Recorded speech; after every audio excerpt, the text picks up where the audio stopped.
My name is Carnell Alexander, and I come to you all tonight to clear up a few facts about the felony non-support case in which I face against the state of Michigan. There's been a lot of rumors told, but I come to give you a few of the facts.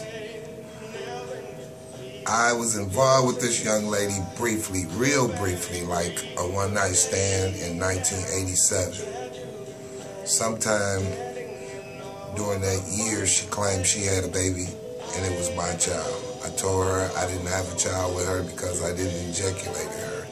So she took that, and I hadn't seen her in true months that went by. So I ended up getting violated for parole that I was serving 24 months on.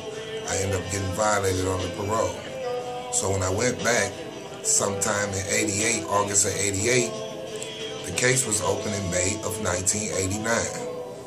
So I never was released back out into society until 1990, May 15th to be exact. So at this time, I continued to live, at least I thought I was free, until I was arrested by the Oak Park police on 8 Mile and Greenfield here in Detroit, Michigan. At that time, the officer told me I had a child support warrant. And I told him, I said, "Officer, I don't have any kids because I was incarcerated. How can I have any kids?" He was like, "Well, someone put your name down as the parent of their child." I said, "Well, officer, here's my identification, and I just got out of prison like last month." And I explained all that to him, but instead he still took me to jail. So that was in June of 1990. Now, I continued to go to the friend of the court when they would deduct money from me. I reached out to them to try to reach out to the young lady whose child it was, to try to get a DNA test back in 90, 91, and periodically over the years. I was unsuccessful until the case turned into a felony non-support. In 2012, I was pulled over again and arrested and told that I had a felony. So at that point, I tried to get the friend of the court to relinquish me the young lady's information to get a DNA test, but instead they wanted to tell me that I waited too long, the statute of limitations had ran out, and everything. So at that point, I was facing 4 years or either 5 years probation, in which I didn't know. I just had to take the plea in the blind, and they gave me 5 years probation, $150 fine a month, and made me register as a sex offender because of my prior offense. Now, at that point, I explained to the judge that it wasn't my child, like I had did so many numerous of times at being at friend of the court in other courts. I had explained to them that it wasn't my child and I wanted the DNA.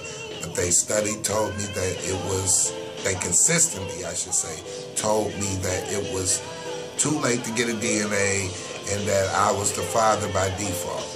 But instead, I ran into the young lady's cousin, and he put me in contact with her. I had a DNA test, and as I said from the beginning, it was not my child. I took the papers back to the court. The felony court judge refused to accept it, told me that I was in the wrong court. I should go back to the friend of the court.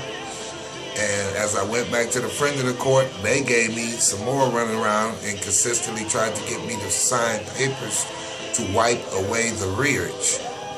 And I kept explaining to them I had no authority to wipe away anything for that child because the father should be held responsible if there was a child support debt due to the state of Michigan.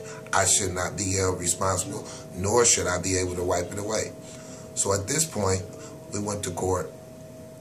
Some motions was filed, and they scheduled me a court date for February the 27th, in which at this time they wiped their court date away because the Attorney General and the felony court judge decided that due to the circumstances that I prevented and the evidence that I brought back to the court, that they feel it's appropriate for me to be relinquished from this charge of felony non-support and the probation issue and the fine and the sex offender registry. So at this point, the friend of the court has jurisdiction over the money part, and the judge there feels I should still pay for the child that we all know now is not mine due to DNA. So we're waiting. Some more motions has been filed, and we're waiting on the court date. And when we get that court date, I will further inform you all on the situation of felony non-support, State of Michigan against Carnell Alexander. Thank you.